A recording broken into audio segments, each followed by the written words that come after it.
The death penalty lecture. This is another one that I might be glad that you're not actually in the classroom, because when we discuss the death penalty, students are very passionate, typically one way or the other, in support or against the death penalty. Now, I actually grew up in a state without the death penalty. Now, living in Florida, we have the death penalty. And Florida executes a lot of inmates compared to other states in the country. But since let's see, 1924, Florida has only executed 265 individuals. So, I mean, 265 is a tremendous number of individuals, but most people think that we're executing significantly more. So let's talk about the death penalty. This quote is from Justice Powell, who used to be on the U.S. Supreme Court. He says, "We are the only Western democracy that still has capital punishment. In my view, it should be abolished. Let me add this: it does not deter murders. It serves no purpose."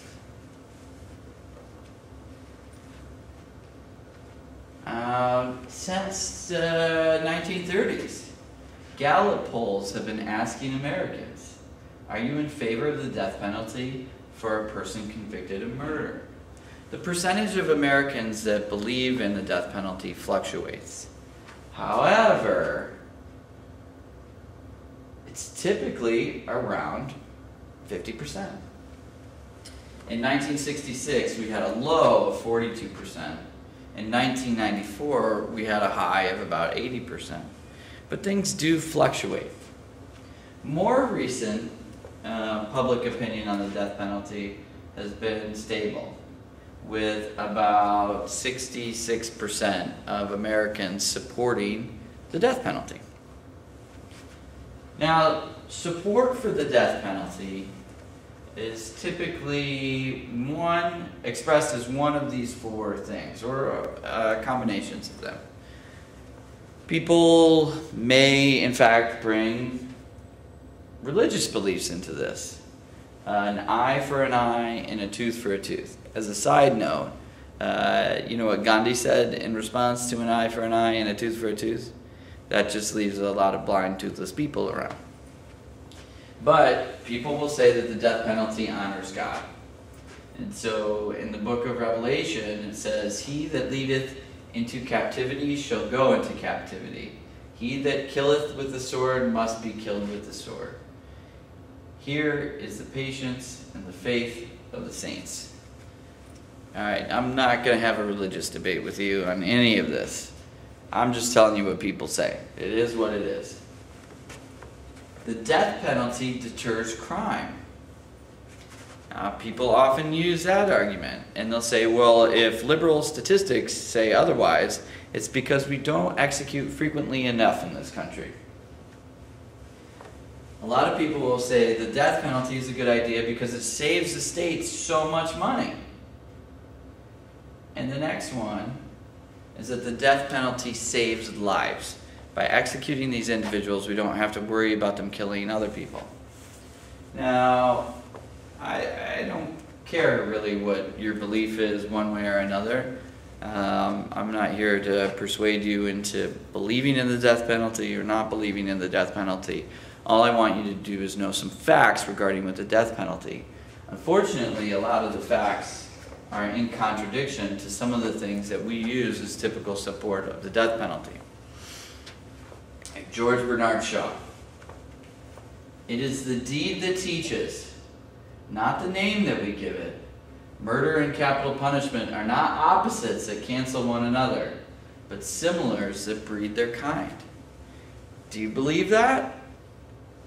I mean, could we inadvertently be teaching people that if somebody does something bad enough, if they do something serious enough, that murder is justified?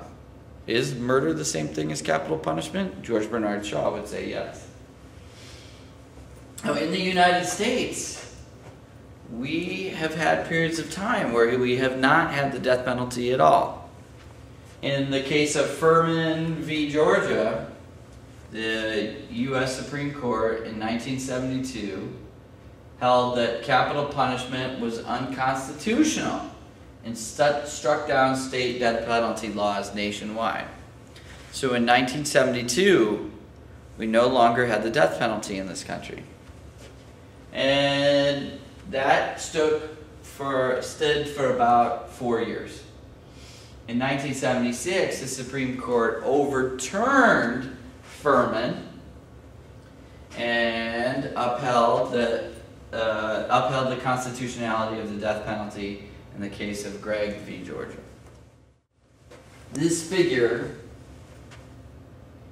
is a little confusing, but on the left axis you'll see death row population in total, and on the right axis you'll see executions and percent of death row inmates that were actually executed. So the death row population is shown by the pink line, and here we see a steady increase in the number of inmates that are actually on death row. The green line indicates the number of executions. You'll see 74 to 76, no executions. But then when the death penalty was, Furman was overturned, we see a slight increase in executions, but we don't see large number of executions until the mid-1980s. Even though we're seeing larger number of executions, like in 1985, it's only 21 individuals. And then if we move up to present time, in early 2000, we're looking at an execution of just under 100 individuals.